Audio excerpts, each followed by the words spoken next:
Muy buenos días, mi nombre es Lorelena Linares, estudiante de licenciatura en Artes Plásticas de la Universidad Santo Tomás. Bienvenidos a mi presentación sobre el Sol en el arte desde la prehistoria hasta el siglo XVI. El Sol es la estrella principal de nuestro sistema solar. Es fundamental para la vida en la Tierra, ya que es fuente de energía, regulador del clima y primordial para la salud humana. Su simbología es muy amplia, es símbolo de poder, renovación, vida, energía, claridad, verdad, entre muchos otros. El Sol ha sido fuente de inspiración y veneración. Para muchas culturas fue y sigue siendo una deidad. Su importancia la podemos comprobar a lo largo de la historia del arte, desde la prehistoria hasta el siglo XVI, que es el periodo que abarca la presente investigación. Cronología. El Sol en la prehistoria. El Sol era fundamental para la supervivencia del hombre y su entorno, ya que proporciona luz y calor necesarios para la vida. El Sol era visto como una fuente vital. Las primeras presentaciones artísticas del Sol se encuentran en petroglifos y pinturas rupestres, donde se le asociaba con la vida y la fertilidad. Estas representaciones eran simples, a menudo círculos con rayos, simbolizando su poder y su papel central en la existencia humana. Al sol lo encontramos referenciado desde la pintura rupestre. Es el caso de esta pintura hallada en la Cueva de los Soles de Jaén, en Andalucía, España. Esta otra representación la encontramos en la Cueva de Lascaux, en Francia. Observamos los demás elementos girando en torno al sol. Este petroglifo de Anasazi, ubicado en el Monumento Nacional de los Dinosaurios en Colorado, apreciamos al sol como un elemento importante dentro de la composición. La arquitectura megalítica tenía en cuenta también los criterios de observación de los astros. Ese es el ejemplo de las piedras de Stonehenge. Llegamos a la Edad Antigua. En estas civilizaciones el sol adquirió un significado más complejo. Distintas culturas antiguas tenían al sol en un lugar central de sus vidas. Generalmente era visto como una deidad y símbolo de poder. A lo largo de la historia el sol ha sido adorado y reverenciado con diferentes nombres y atributos, como lo veremos a continuación. Iniciemos por Mesopotamia. El sol es llamado Utu en sumerio, Shamash en babilonio. Asimismo, era el dios del orden y de la ley. Se le representaba con un disco solar de 8 puntas o mediante una figura masculina de la que emanaban llamas de los hombros. Utu es quien entrega a Hammurabi el primer código de leyes conocido de la humanidad. Los sumerios fueron pioneros en astronomía, establecieron un calendario solar y lunar. El calendario solar se dividía en dos estaciones, verano e invierno. En esta pieza logramos apreciar cómo registraron sus hallazgos. Aquí apreciamos cómo el Sol era el elemento en torno al cual giraban su vida y sus investigaciones. Estas son ilustraciones del sistema solar de los sumerios. El sol era tan importante que se encontraba en los sellos babilónicos. Aquí apreciamos al orante frente a un altar. Este sello data de 1000 antes de Cristo. La selección de sellos forma parte de las colecciones que se encuentran en los museos como el de Berlín, el de British en el Reino Unido y el Museo del Louvre en Francia.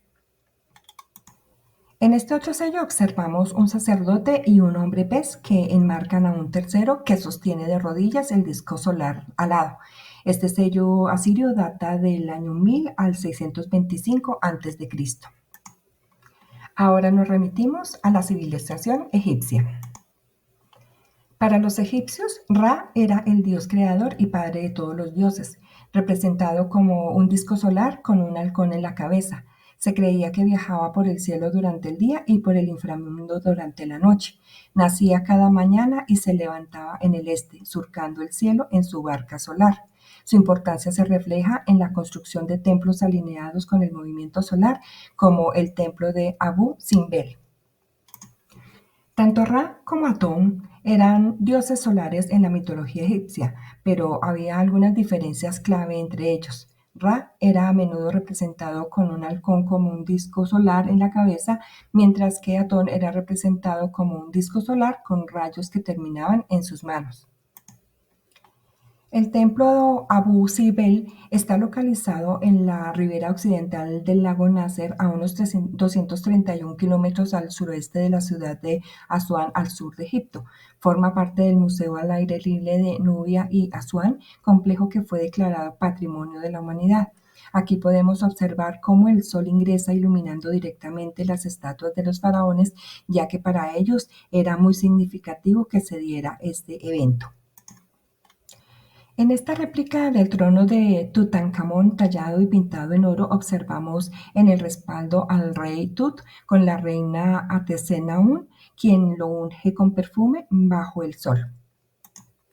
Ahora nos encontramos con Grecia. En la cúpula del hall de Chenchen-Chibat en Budapest encontramos al dios Helios. Es la personificación del sol, se le conoce como el conductor del carro solar. Helios viajaba por el cielo de este a oeste a diario. A Helios también se le asocia con sabiduría y conocimiento. Aquí apreciamos una parte de lo que fue el Coloso de Rodas. Esta era una gran estatua del dios Sol Helios. Fue realizada por el escultor Cares de Lindos en la isla de Rodas, Grecia, en el 280 a.C. y fue destruida por un terremoto en el 226 a.C. Es considerada una de las 7 maravillas del mundo antiguo. Esta pieza corresponde a una parte del Partenón, es la Metáfora Oriental 14, es una parte de un gran muro. En ella se observa la obra que titulan la salida del sol. Esta obra representa al dios Helios montando su carro para traer la luz en el nuevo día, con una corona de rayos en la cabeza y vestido con una prenda corta hasta las rodillas y un manto. Esta imagen la podemos apreciar mejor en la siguiente ilustración. Esta es una propuesta de reconstrucción de la Metáfora Oriental número 14. Ahora estamos llegando a Roma. Apolo es considerado el dios del sol por la mitología romana, pero otra figura es el Sol Invictus. Este se caracteriza por su asociación con el sol y su representación en un carro por el cielo. Helios también era adorado como sol en la mitología romana. Aquí apreciamos una colección de monedas romanas con la imagen del Sol Invictus que podemos encontrar en el Museo del Louvre británico y en el Museo Nacional Romano. En el Partenón de Agripa podemos observar la luz solar entrando por un agujero en el techo.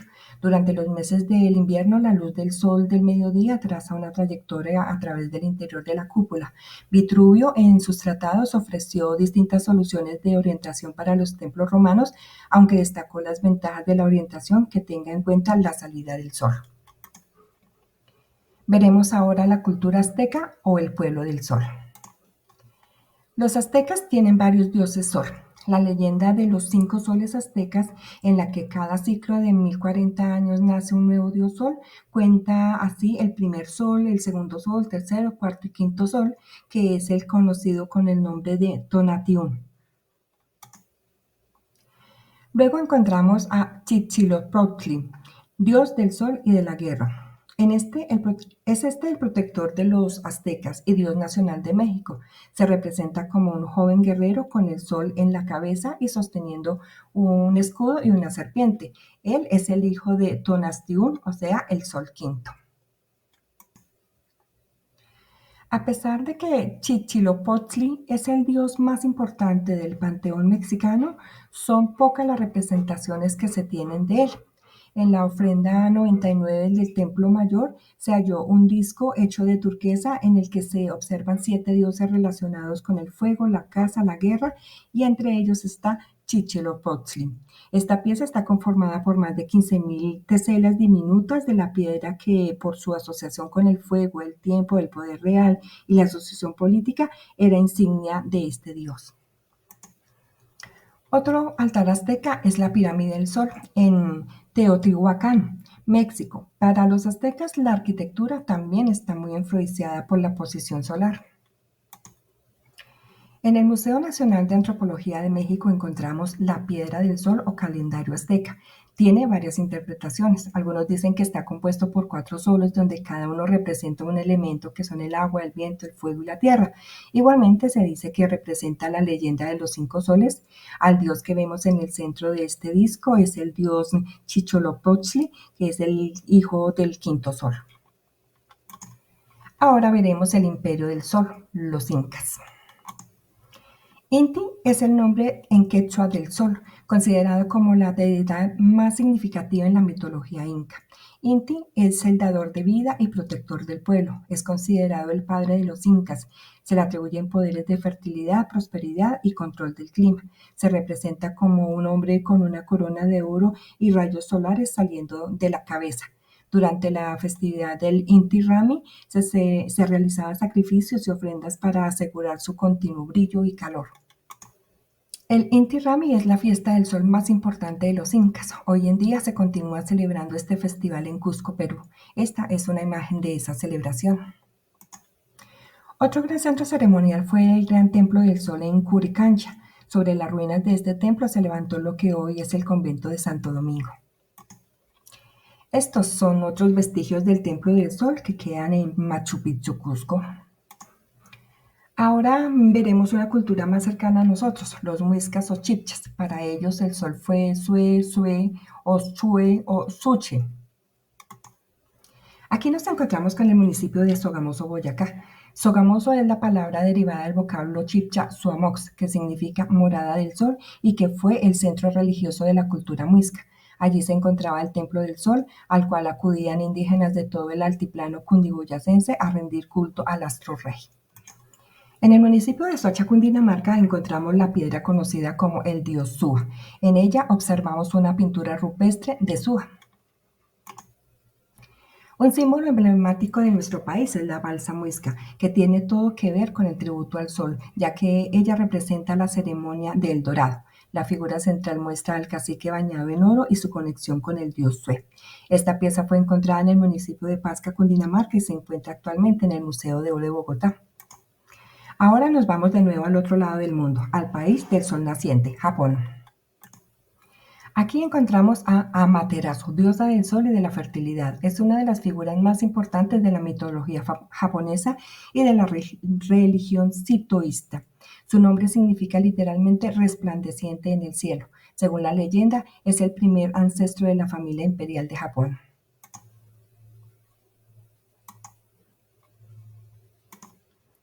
Esta obra que encontramos en el Museo Metropolitano de Arte, denominada Amaterasu y la Noche Eterna, nos cuenta que tras encerrarse en la cueva, el mundo se asumió en oscuridad total, las plantas dejaron de crecer y el miedo y la hambruna se apoderó del mundo. Es así que para atraer a la diosa, el dios de la inteligencia ideó un plan, pidió a los otros dioses reunirse fuera de la cueva con varios objetos sagrados, incluyendo un espejo y algunas joyas. Aquí observamos el Inomaru, que significa Círculo del Sol. Es la bandera nacional de Japón. Presenta un círculo rojo vivo centrado sobre un fondo blanco que simboliza a Japón como el país del sol naciente. Adicionalmente, el nombre de Japón está compuesto por 2 caracteres que significan literalmente día y sol y origen. Ahora nos encontramos en la cultura nórdica. Aquí encontramos a la diosa Suna. Ella viajaba a través del cielo en un carro tirado por caballos que eran los encargados de mantener al sol en movimiento y a su galope iluminaban el cielo. Considerada protectora y su viaje por el cielo simbolizaba la renovación y el ciclo constante de la naturaleza. El solsticio de verano era la ocasión para honrarla y celebrar su influencia en la fertilidad de la tierra. Esta pieza corresponde al carruaje solar de Trundlund. Es un objeto de la Edad de Bronce nórdica tardía descubierto en Dinamarca. Ha sido interpretado como el sol arrastrado por una yegua, data del año 1300 a.C. Ahora hemos llegado a la Edad Media, donde el sol mantuvo sus atribuciones de poder y divinidad, aunque su representación artística se integró más con el contexto cristiano y se volvió más simbólico. Cristo rodeado de las 12 constelaciones del zodiaco, Dios como el Sol en el lugar central. El manuscrito del siglo XI después de Cristo es conservado en la Biblioteca Nacional de París y lo podemos observar en una de las fachadas de la iglesia de Vézelay. La iglesia e invirtió mucho en el estudio de los movimientos del Sol. El objetivo era determinar la fecha de Pascua, entre otros eventos. En la pintura La Madonna de Ognissanti del siglo XIV, notamos que las obras conservan el círculo solar como símbolo de santidad y divinidad. Continúa la inspiración clásica romana, donde los emperadores y dioses eran coronados con discos solares. En la Edad Media, el sol también jugaba un papel crucial en la arquitectura, especialmente en la construcción de iglesias y catedrales. Primero se orientaba hacia el este, de modo que los rayos del sol al amanecer iluminara el ábside y el altar, simbolizando la resurrección de Cristo. Las catedrales góticas utilizaban grandes ventanales con vidrieras coloridas que permitían que la luz natural iluminara el interior, creando un ambiente etéreo y divino. El manejo cuidadoso de la luz natural a través de las celosías, tragaluces y ornamentación permitía la creación de ambientes que inspiraban calma y contemplación. Estas técnicas no solo tenían un propósito estético, sino también simbólico, ya que la luz del sol se asociaba con la presencia divina y la gracia de Dios. Ejemplo de ello es la imagen que estamos observando de la Basílica de Saint-Denis, cerca de París. De igual modo, en la iglesia de San Bartolomé se observa cómo en el mes de septiembre la luz que traspasa por la ventana redonda se posiciona y avanza poco a poco sobre el retablo pintado en el siglo XIV hasta colocarse durante unos momentos sobre la imagen de la Virgen. En esta obra del siglo XI, el dios Surya, dios del sol de los hindúes, se aprecia en posición frontal, sosteniendo en sus manos dos lotos completamente florecidos. Según el mito, cuando Surya se eleva, el loto florece. La flor del loto es importante en la iconografía de Surya porque florece tras recibir los rayos del sol por la mañana. Las manos muestran el gesto que se utiliza en yoga para mejorar el metabolismo y rendir energía. Finalmente hemos llegado al Renacimiento, donde también el sol fue uno de sus símbolos. El Renacimiento trajo una renovación del interés por el sol, influenciado por el redescubrimiento de la ciencia y la filosofía. Artistas como Da Vinci y Rafael incorporaron el sol en sus obras para simbolizar la iluminación y el conocimiento. En el siglo XV encontramos los llamados manuscritos iluminados, como el que estamos observando, Las Horas Negras. Es de un autor anónimo, está realizada en vitela teñida de negro e iluminada en un llamativo azul y oro. El texto está escrito con tinta plateada y dorada. Es uno de los libros más singulares que existe y está exhibido en el Museo del Prado. En esta ilustración observamos la Trinidad y el sol representa a Dios Padre, al Dios Supremo. Esta obra, titulada La crucifixión con el sol y la luna, de autor anónimo de finales del siglo XV, es un ejemplo de la iconografía que representa el sol y la luna en relación con la crucifixión de Jesucristo, simbolizando la luz divina y la presencia de Dios. En la obra La Sagrada Familia, de autor anónimo del siglo XVI, continuamos conservando los rayos del sol saliendo de la cabeza, indicando iluminación espiritual y la presencia de la gracia divina, el sol como fuente de luz y vida, signo de la santidad radiante y la autoridad espiritual. Así hemos llegado al final de este recorrido. Deseo que esta exposición logre enriquecer sus conocimientos. Muchas gracias y hasta una próxima oportunidad.